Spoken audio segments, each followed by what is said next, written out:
All right. Hello, everybody. Hope you all are doing well. This is DFS Army's tournament strategy show. So, on this one, we're going to look at last night's slate. We're going to look at what went well, what could have gone better. And then we'll look at today's slate. We'll talk through leverage plays, potential core plays, and just go game by game and look at the interesting guys. So, let's go ahead and look at last night's slate. It was a positive one for me, but it definitely could have been better. Darius Garland was a core play for everybody once Donovan Mitchell got ruled out. He made plenty of sense, had plenty of him, and so that went well. AO got there pretty randomly. Not too many people played him. He was pretty low owned. I didn't play AO last night, and I probably wouldn't unless I missed something there. Mathurin was a core play for us. That wasn't much of a surprise. Herb Jones was someone that on the pre-lock show I was getting plenty of exposure to, but I put a cap on him. And then post pre-lock show, we talked about it in the Discord, and they're like, "Hey, do you still have the cap?" And I was like, "No, I'm currently getting 50% exposure to Herb Jones," and so that went well. Kyle Kuzma was not on my radar last night. He had a great game, though. That happens. Luka Doncic, we forced exposure to. Taylor Hendricks was showing up in the domination station even before we got the news that he was going to start. I still only had around 10% exposure, so nothing crazy. CJ McCollum, we talked about him on the pre-lock show. We mentioned we would force exposure to him, and I think I mentioned it on this show too. If Ingram was ruled out, Zion, I didn't have as much of, but he had a pretty solid game too, but was glad CJ came through there. So overall, solid spot. Would have been a great night if I forced exposure to Kuzma. He's really the play that limited my upside last night. But it was good. Good slate. Hopefully we can keep that going for this 6-gamer. This is an interesting slate. There's a few games I'm looking at building around. I'm really looking at the Raptors Hawks, Cavs Sixers, Suns Rockets, and then there's some interesting GPP plays throughout in the other 3 games. So interesting slate, like I said. There's some injury news per usual that will really make or break this slate for me from just being a meh to I'm excited, but we'll get to that as we go game by game. If you're new and you're curious, what the hell is this guy talking about with the pre-lock show? Pre-lock show is for VIP members only. It will be at 5:30 p.m. today. Brandon, aka B-Dubs, will also be there on the show. And then on that show, we talk through the execution side of things. I show and Brandon shows exactly what we're doing in the optimizer to get the results that we have. So that's what that show will look like.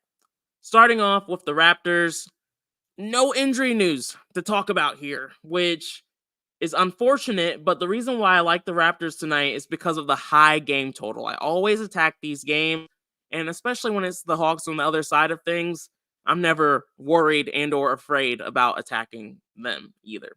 So I like the Raptors tonight because of that, but with them all being healthy, it does make things a little bit more complicated from who I want to focus on. 8,800, Scotty Barnes is the priority for me on this slate. I can almost guarantee he will be a leverage play for me tonight, which means that wherever his projected ownership ends up falling, I plan on being close to double the field on that. So right now we have him projected for 15% ownership. I would be very happy being around 30-40% exposure to him. I am 150 maxing tonight, and so having 30% exposure to a guy like Scotty Barnes, who isn't always the most consistent, has some risk, but I really like him tonight. RJ Barrett, I have a like on just to kind of make sure he continues to show up for me. I'm not going to force leverage there, but I do want to make sure I'm at least around field weight on him. Emmanuel Quickly's someone I'm looking to prioritize tonight as well. I want to stay at least around field weight exposure, 17 to 20% there. And then Jakob Poeltl, I've liked playing bigs against the Hawks for a while now. Clint Capella should be limited tonight. That doesn't really change much for me either way, but I like the spot for him too. So I plan on at least being around 15%. If I'm a little bit over that, I'll be happy though. Looks like Bruce Brown and Gary Trent Jr. are also seeing some ownership. I know Gary Trent did well last night. I'm okay if they show up a little bit, but I'm not going to force them in if they don't show up by themselves. I'll just trust the optimizer on that one. Let's see. Anyone else for the Raptors worth talking about? I'm not really looking at anyone else. But I'll reiterate, love this game. This is a team I'm looking to attack with. The Hawks are also pretty healthy. The biggest thing here is that Okongwu is out and he's going to be out for a while. Clint Capella is back, but he was out for so long. He's already confirmed that he will be on some sort of minutes limit tonight. So he's not a lock and load play just because Okongwu's not playing. The matchup against the Raptors is a good one, though. We've liked picking on the Raptors ever since they got rid of Siakam and OG. So very, very positive matchup and one that I'm looking to pick on. And so Trae Young is someone that I want to at least match the field on. DeJounte Murray, his ownership is a little bit higher than I was expecting it to be. So I need to look a little bit closer at him at this elevated ownership. It would be nice if I could match field weight exposure here, but if it starts to get too convoluted, as in I can't just keep such a high percentage to a guy like that with some of the other leverage plays I have on the slate, I am okay with not having as much DeJounte tonight, but ideally I'll be around field weight exposure. Jalen Johnson, I think he could be a little sneaky here. He's still been playing very solid minutes, even with Hunter returning to the starting lineup. Again, I like the matchup. The price tag is a little high, but at 7,300, I think he can definitely still pay off in the best game environment on the slate. So I really like Jalen Johnson as well. And then any of the other Hawks who show up would be fine, but as of right now, no one else is showing up for me. Like I said, favorite game on the slate, so trying to go a little bit extra there. Cavs, they played last night. We saw what that looked like. Thomas, what's up, man? Hope you're doing all right. Hope you did well yesterday. I know it was one of those slates where I think George and Sexton disappointed us, and I know they were core plays, but a lot of the other things worked out, so hopefully you had a good one. But anyway, for the Cavs going up against the Sixers, injury news is going to impact a lot for me when it comes to this team. Donovan Mitchell missed yesterday. He's TBD today. If Donovan Mitchell plays, I'm really only looking at Jared Allen and Evan Mobley here. Darius Garland's fine if he shows up a little bit, but I'm not going to force exposure to him. Donovan Mitchell's okay just because we know the upside's there. Matchup's not incredibly difficult, but still not my favorite pay up option on the slate. But if Donovan Mitchell gets ruled out, that's when Darius Garland at 6,300 becomes another priority for me on this slate. Probably close to a core play once again at 6,300. That's still a little cheap for the upside he brings to the table. Evan Mobley will be a core play, and Jared Allen will be as well. Jared Allen and Evan Mobley both have a really solid matchup against the Sixers here. I always prioritize Mobley, especially this season, just because his usage rate is just a little bit higher than Jared Allen's, and he's a little bit cheaper. So as long as that continues to be the case, Evan Mobley's the priority for me, but I will have plenty of exposure to both of them, and they get a nice boost for me if Mitchell gets ruled out. And then LeVert, Strus, Okoro, I'm not playing them if Mitchell plays, but if he doesn't play, then I like them a bit more. So, interesting spot. Injury news will dictate a lot, but we'll have to just take a wait and see approach there for now. For the Sixers, they have a tough matchup against the Cavs, and that makes figuring out what to do with them from a DFS standpoint a little complicated.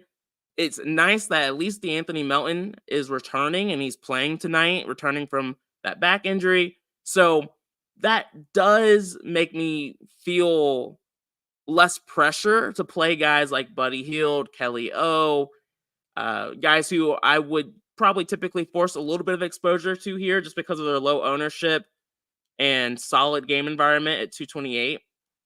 But ultimately, with Melton returning, I feel like everyone's priced pretty appropriately here. I'm not getting neither the sim model, other stats I look at. Nothing's really pointing me towards the Sixers tonight, so I'm not going to force it. I do think you can make a case for Maxey, but he's not even as low owned as I would like for him to be for me to force exposure to him. So there's viable options. Maxey, Hield are really the main two, but I'm not looking there right now unless someone ends up not playing. All right, next up we have the second lowest game total on the slate, which does make me a little bit nervous about this game.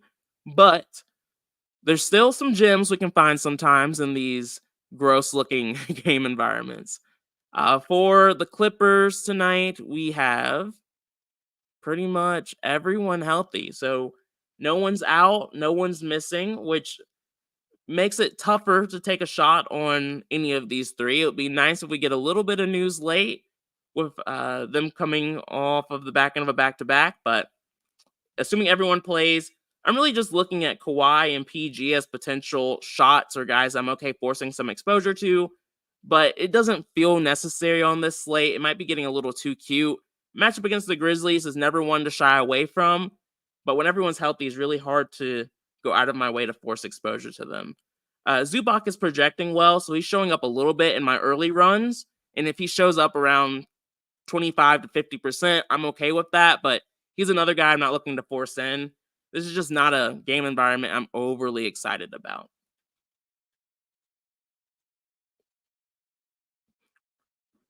All right. For the Grizzlies, of course, they still have some injury news, but they have some guys returning. Guys like Derrick Rose was not on the injury report, Luke Kennard, John Conter, um, quite a few of these guys. Jaren Jackson Jr. is probable. So, assuming everyone plays, the Grizzlies aren't standing out a lot for me on this slate. If they do what they usually do and they start having random questionable tags as we get closer to lock and they start missing a few pieces, these guys become much more viable. But as of right now, no one's really standing out for me. If I get a little bit of exposure naturally, I'm okay with that, but I'm not trying to go out of my way here. Jaren Jackson Jr. is a little interesting at 8K, but again, as of right now, I'm not forcing it. All right. Next up, we have the second highest total game on the slate. We have the Wizards going up against the Thunder. I feel like I have to explain myself a little bit here. I am playing quite a few of the Wizards, but there's a lot of risk here. The spread is very wide at 16 points. Both of these teams played last night, so there could be a little bit of fatigue there. Very possible this game gets ugly very, very fast. And so especially for the Wizards side of the ball, some of the higher, more expensive players like Kuzma, Abdia, and Jones carry a bit more risk. But with that being said, per usual, I'm playing them. Kyle Kuzma, sim model loves him. I'm going to force exposure there in this matchup against the Thunder. Again, good. Should be a nice, fast-paced game environment. Second highest total on the slate. Low owned Kuzma. I'll probably put at least a 10% min on him. I wouldn't be mad at 20% here either. I just hate playing guys coming off of a great performance, especially on the back end of a back to back. But this is one of those cases, since the other team's also coming off of the back end of a back to back, that I'm a little bit more open to it. So, still on the fence, but I will at least force field weight exposure there. Denny Avdia, I was hoping he would be lower owned today, but we were not lucky there. He's someone I hate playing when he's chalky because he can just be so streaky, but he's been pretty consistent over the last few games, but it can be ugly. I think he struggled last night, didn't he? Or am I thinking about someone else? Yeah. Yeah. He struggled last night, but he didn't play as much as he typically does, but he only had 11 fantasy points. Ugh. Yeah, it can be ugly, but I'll let the other people who are afraid of the blowout and afraid of what he did yesterday happening kind of worry about that. I'll just play him knowing that he's been in pretty good form. He's had multiple 45 plus performances over like the last few games. So I'm still fine going back to him. Tyus Jones at 6,100 also makes a lot of sense for me. Sim model also likes him a lot. Super chalky on the slate. It does make me nervous, but at 6,100, I'm trying to not overthink it. If we get better, more value on this slate with some injury news with guys like Mitchell or Ingram, I'll be okay lowering exposure to a guy like Tyus Jones. But as of right now, I feel like you kind of need him. So he'll be in plenty of my lines. And then Corey Kispert and Bilal are two guys who also stand out in the sim model, but have also been in decent form. I like Bilal's I like Bilal's upside a bit more than Kispert's, but both make a lot of sense for me on this slate, and they both have decent upside as well. So in the 4K range, like I said, we're a little desperate for value. If this game does blow out, they should see a little bit more run. I'm okay with it. And then Bagley seeing ownership once again, just like yesterday. I'm not overly excited about it, but if he shows up a little bit by himself, so be it. But the guys I have like Sorn are the priorities for me here. Like the Wizards a lot, even though it's a little scary. Other side of this game is also a little intimidating just because of the blowout concern, but I feel a little bit better about them because they have the extremely soft matchup.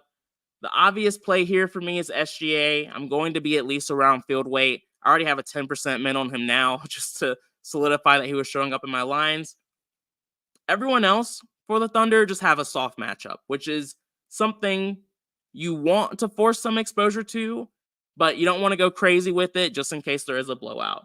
So a guy like Chet, only 10% owned on a 6-game slate, is someone that I want to at least match field weight exposure to. Wizards have been bad against centers all season long. Chet's one of the better ones, especially from a lot of different perspectives, and so I want to make sure I'm forcing exposure to him. And then I was hoping Jalen Williams would be a little sneaky, but he is not. Sim Model really likes Jalen Williams tonight. Looks like he's standing out across the industry, so ideally I'll be at least around field weight exposure, but would love to be a little bit above the field too, just because it's a great matchup. And again, second highest game total on the slate. Not going to scare myself with the spread. Anyone else I'm looking at? Not really. I don't love a lot of the options here for the Thunder, especially with them being healthy.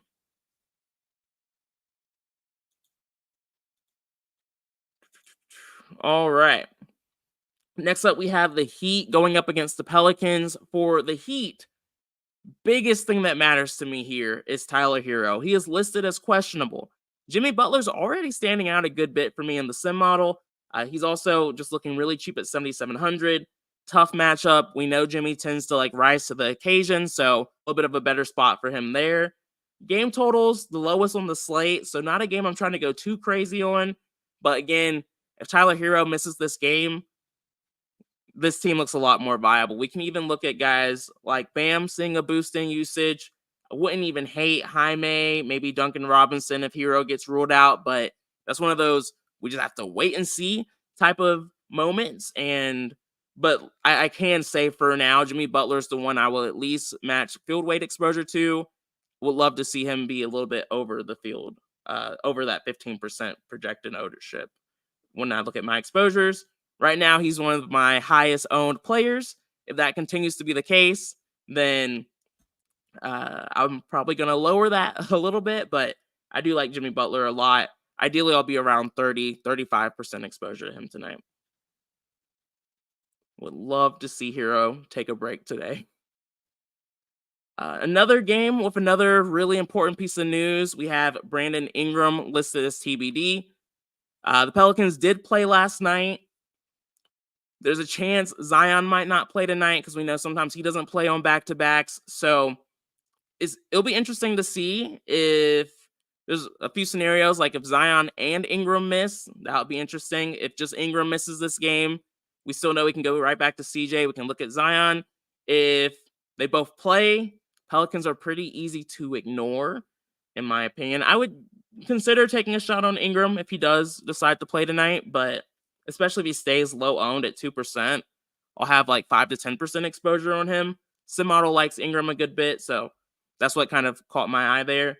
Also, you can shoot against this Heat team too. So we've seen players put up a decent amount of points against the Heat, so I'm not really afraid of the matchup either. So I probably would force a little bit of exposure, but this is more of a wait and see situation than something we can act on right now. Last game on the slate, Suns against the Rockets. What's up, Rodney? Hope you're doing all right, man. Tattoo said, what up, sucker? Just another day in the life. It's a Friday. I feel like you can't complain too much on a Friday, but I don't know. Everyone's life is different.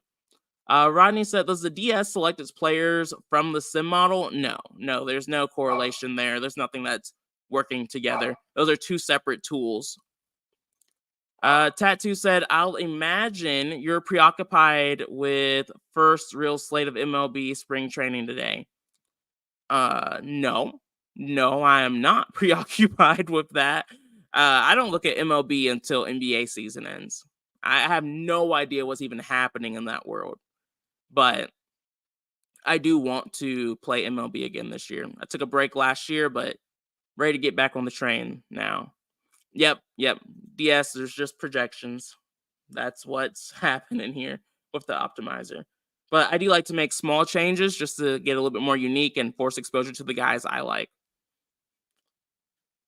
For the Suns tonight, we do have here we go. Bradley Beal is unlikely to play, so that opens things up a little bit for the Suns. It makes guys like KD and Devin Booker much more viable.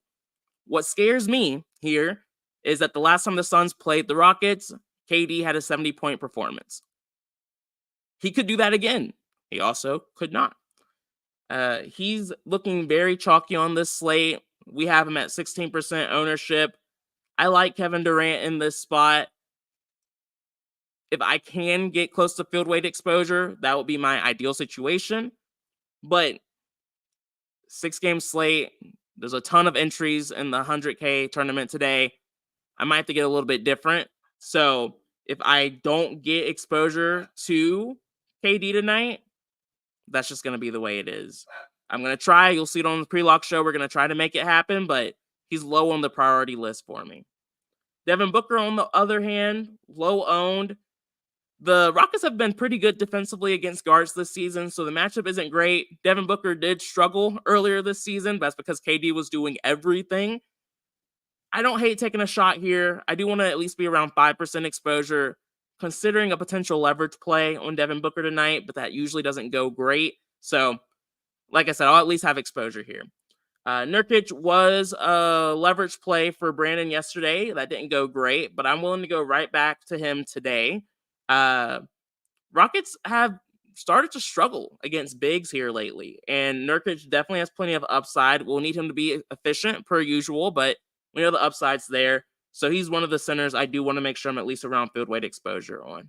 Haven't decided if I want to force a little bit more on that, but he needs to show up at least. And then, oddly enough, the Rockets aren't standing out for me too much. And it's mostly just from a pricing standpoint. So, like, Fred VanVleet, like I've mentioned this quite a bit. I like playing guards against the Suns. They've been struggling against them defensively. That's why we played Luka yesterday, and we've just been playing guards against the Suns a lot. But there's other guys in that 67, 6K range that I like a little bit more than Fred VanVleet.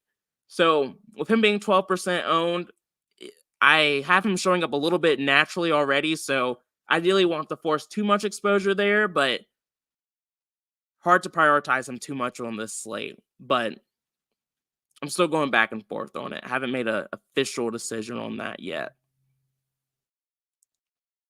I think part of it will just depend on injury news as well.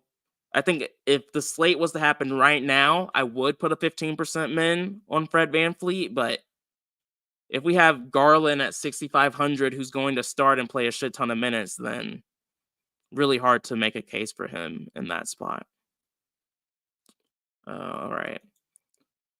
And then I don't love picking on Nurkic, so I typically like playing Şengün, but Nurkic is ranked.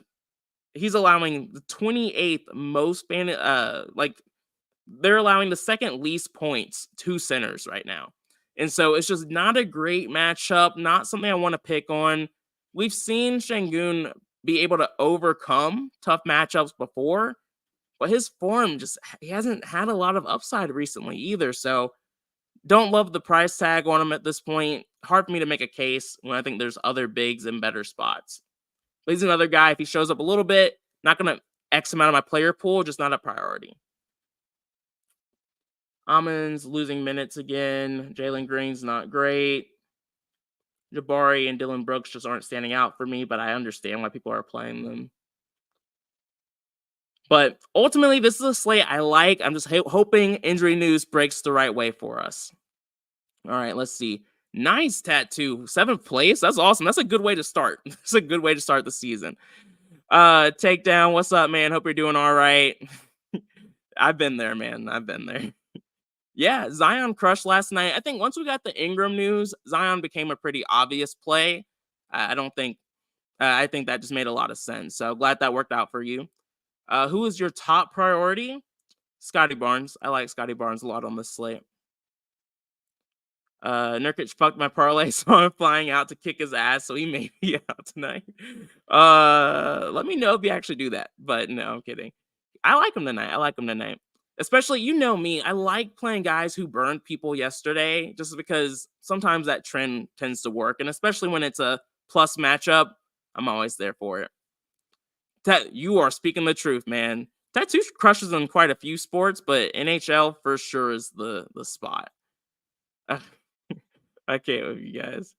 Yeah, I don't hate NHL. I don't know. I need to maybe give it a little bit more love. I do too, Thomas. I hope we're on the right side of it. I really like Jalen Johnson tonight as well. Awesome. All right. Well, y'all, I think it's gonna be a fun one. Like I said, Brandon and I will both be on the pre-lock show today. Should be at 5:30. We might push it to 6 if we're still waiting on some news. But appreciate you all. Hope you have a great weekend. If you don't join the pre-lock show, if you do, look forward to making some money. Peace out, y'all.